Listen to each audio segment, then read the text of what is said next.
Hola, hola, esta es la primera parte de una historia que siempre me ha importado, me ha gustado mucho leer. Y esta historia está relacionada con el poder, el dinero y sobre todo los excesos. Y me pareció bonito. Y les voy a contar, esta historia sucedió en Japón, en Wasake. Era un millonario de 77 años que lo mató su esposa de 25 años. Para entrar un poquito en el contexto, para que vamos entendiendo cómo también pueden influir hasta cierto punto los papás. Él desde chiquito era el más consentido, era el último, era el consentido de 7 hijos. Resulta que a los 14 años su mamá planeó con una viuda de 30 años que él perdiera su virginidad, con una de 30 que era viuda.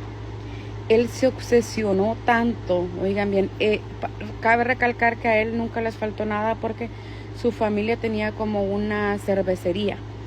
Ahí vivían, ahí fabricaban la cerveza, fue para los 40. Entonces, por la Segunda Guerra Mundial ellos se separaron y pararon la producción por la falta de insumos para prepararla. Pero ese tipo era súper inteligente para el negocio. No le gustaba el estudio. Pues a los 16 años se salió de la escuela. Pero él quedó siendo adicto y obsesionado al sexo.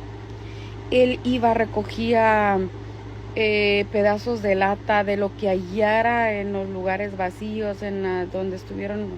O sea, él hacía hasta lo imposible para ir a vender eso y pagar prostitutas. Pero miren, él era tan inteligente que cuando empezaron a hacer de nuevo la cerveza y todo, empezó a trabajar él en otro lugar donde hacían el sake. Él se encargaba de ir a los bares a recoger los botes del sake, que es un licor más fuerte que la cerveza. Los recogía en todos los bares y los llevaba para volverlos a llenar, pero era por su propia cuenta. Segunda parte de la muerte de este japonés millonario. Pues resulta, mi gente, que él empezó a robarse el líquido del sake y él lo vendía bajo de agua, así, ¿verdad? Porque por la misma ambición al sexo. Pero eso le ayudó a tener mucho dinero. Pero un día, como la mente de él era, o sea, todo el mundo decía que era suertudo o siempre le atinaba. También empezó a hacer como préstamos, conseguía préstamos con otra gente, le daba con interés, la otra gente pagaba el interés y él se quedaba con una parte, cobraba extra de interés. Hasta que un día conoció a una muchacha que ella iba a abrir su propio salón de belleza, pero ya no, se fue a bancarrota y no le pudo pagar. Desde ahí ella le dijo que le iba a pagar cuidándolo y estando con él. La convirtió en ama de llaves, pero también su mujer, porque como les digo, o no sé si ya les dije, él era adicto al sexo. Un día él caminando vio por un lago que habían unos condones en finales de los 40. Todavía ya solo estaba como una fiebre de los condones, pero él fue y se asomó nunca los había visto, solo había medio escuchado de los condones y fue a una farmacia a preguntar.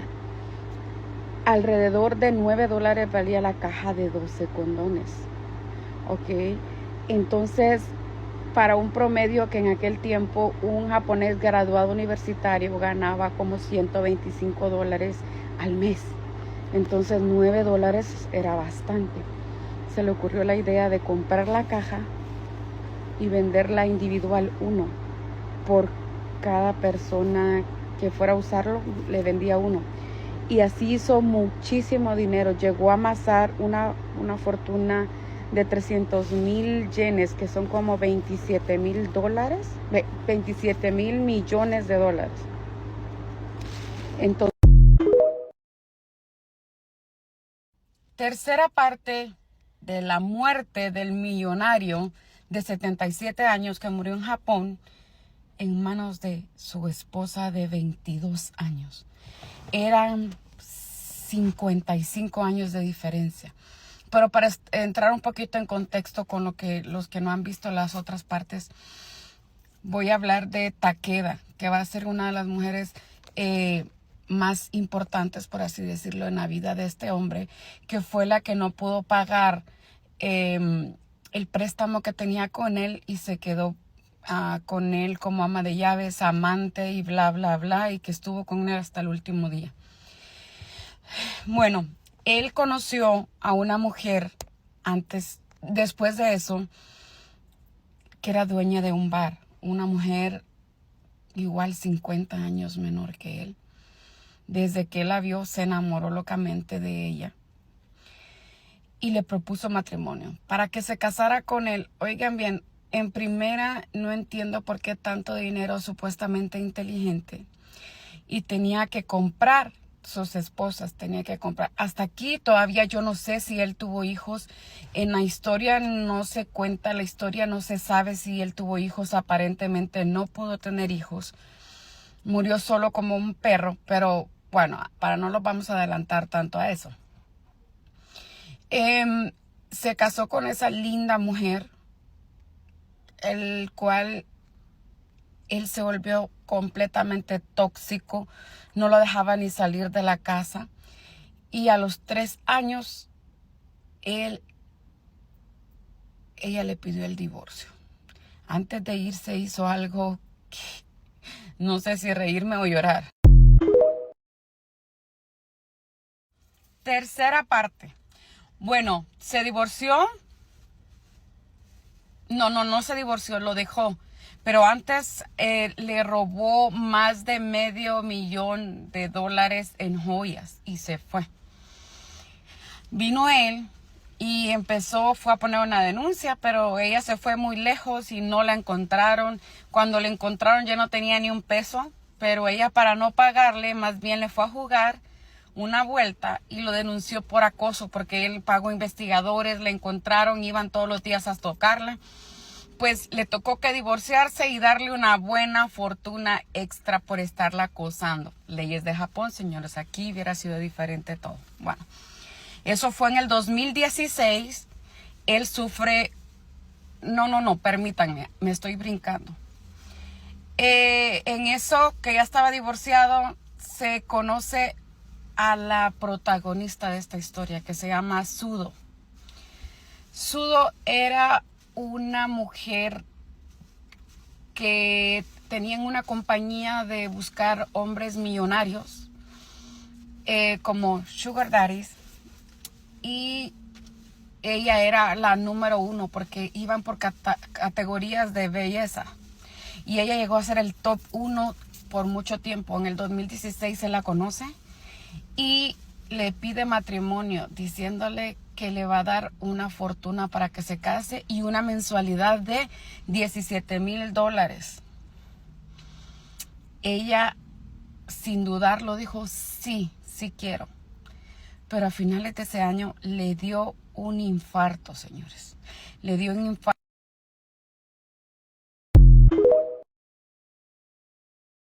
Quinta parte de esta historia tan interesante de cómo un millonario de 77 años compró amor durante toda su vida porque era adicto al sexo. Hizo muchísimo dinero, tenía una suerte o bendición, no sé cómo ustedes lo vean, para ganar billete. Pero su adicción dependió de que la mamá a sus 14 años lo involucró sexualmente con una viuda de 30 años para que él empezara. Miren, me dio alergia, pero ustedes no le paren bola a eso. Ok. Resulta y resalta que se casó con Sudo. Ok, él exigía que ella fuera a dormir con él y se quedara con él, pero ella no quería. Pero qué extraño. De repente decidió irse a quedar a la casa, lo atendía. Recuerden que Takeda era su ama de llaves, su confidencial, la persona que él más confiaba, pero nunca la hizo su esposa, porque no se le hacía tan atractiva. Tenía relaciones con ella, pero este señor, después del infarto, usaba pamper, pero estaba con la mujer más bella del mundo porno de Japón. Pero él usaba pamper. Ya ni le podía hacer nada, pero el ego, la ambición, el qué dirán. Pero a él se le ocurrió hacer algo. Llamó a su mejor amigo que le consiguió un abogado y hacer una carta donde dijera cuál iba a ser su último deseo con su plata. Cosa que nadie sabía porque le dijo, ¿sabes qué? Necesito que esto sea confidencial. Que nadie se dé cuenta hasta el último día que yo me muera. Porque él siempre pasó con ese miedo de que como se conseguía mujeres mucho más joven que él, que entre paréntesis, gente, ¿ustedes qué piensan? No sé qué, o sea, él qué pensaba en su mente. O sea, nunca estuvo con alguien porque ella se enamorara de él. Él compró amor durante toda su vida y eso lo hizo un pobre ser humano. Porque sexta y última parte de este millonario japonés que murió gracias a su esposa de 22 años, él teniendo 77 años, mi gente.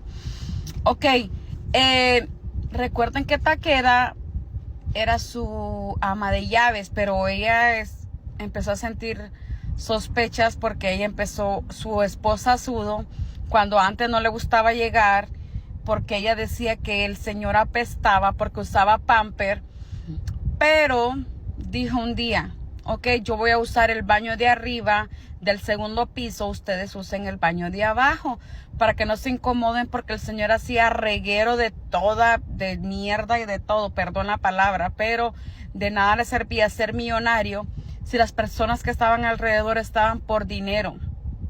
No tuvo hijos porque no quería compartir su fortuna con nadie. Aún así está el misterio del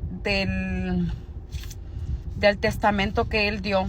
Se jodieron todas porque él dijo que mi dinero se vaya a la ciudad. Estaban comiendo Takeda, Sudo y el viejito cuando él dijo, me siento mal, voy para el segundo piso, voy a ir al baño. Ok, qué raro que Sudo jamás iba a chequearlo a él, pero ese día fue a chequearlo. Lo encontró supuestamente ya tirado en el piso. Llamó a Takeda para que viera la escena y ya llamaron a los paramédicos y ya él estaba muerto. Una sobredosis de éxtasis que él ya haber tenido un infarto, su corazón no lo, ¿cómo se llama? Resistió.